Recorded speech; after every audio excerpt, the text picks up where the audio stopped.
Зголемувањето на даноците негативно ќе влијае врз економијата, лошо ќе се одрази врз компаниите, ќе се намалат инвестициите, а тоа значи дека ќе се намали отварањето на нови работни места, изјави лидерот на ВМРО ДПМН Никола Груевски по посетата во Битола.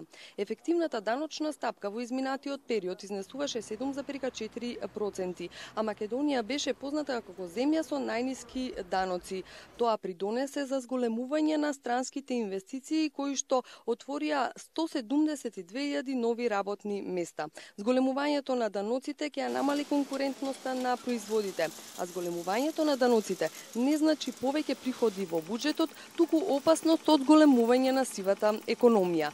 Во однос на ребалансот на буџетот, Груевски изјави дека лошо е тоа што се намалуваат капиталните инвестиции, а тоа е една од компонентите што го движи економскиот раст.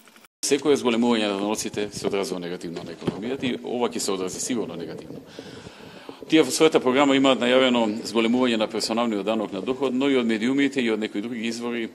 Информиран сум дека планираат и зголемување на данокот на добивка и на придонесите и дека тоа планираат да го прават постепено, а не одеднаш. Тоа ќе биде многу лошо прво за компаниите, за инвеститорите, затоа што ќе ги влоши условите за работа, ќе ги зголеми нивните трошоци и ќе ги присили да ги намалат инвестициите. Што ги намалат инвестициите, практично ќе дојде до намалување на отварањето на нови работни места. Затоа што целта на намалувањето на даноците беше да се привлечат инвестиции и да се отворат поголем број на нови работни места и тоа се успеа.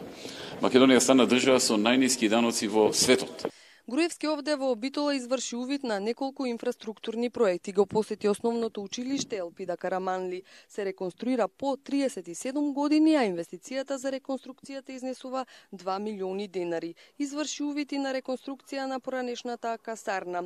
Изградба на згради, дел од куќи се дел од новата населба, каде што според градоначалникот Талевски во оваа нова населба ќе има над 5000 жители. Целокупната инвестиција е 3,5 милиони евра. 2 милиони евра се обезбедени од буџетот на општината, а 1,5 милиони евра од Светската банка. Во основното училиште и во салата Младост двете работи беа ветени во програмата и сега се веќе реализирани. Трето, што имав можност да видам е оној дел на нова населба каде што порано беше касарната, каде што општината, градоначалникот вложуваат големи средства, околу 3,5 милиони евра, од кои што 2 од буџетот и 1,5 е од позајмица, во кои што ги прават основните инфраструктури, пред се водовод, канализација, улици, осветлување и се она што е потребно за да може инвеститорите да градат згради, да градат куќа, во иднина да се изградат и спортски игралишта, старски домови и така натаму. Проектот на киното, каде што сега се наоѓаме, кој што градежно е речиси завршен, остануваат одредени други детали во интериерот кои што треба да се завршат, опремата за киното, седиштата. Се распрашав како оди и со изградбата на трибината на стадионот. Градоначалникот му информираше дека оди одлично, дека работите се движат согласно планираното и согласно планираната динамика. А најмногу се радувам што работите одат одлично во индустријската зона.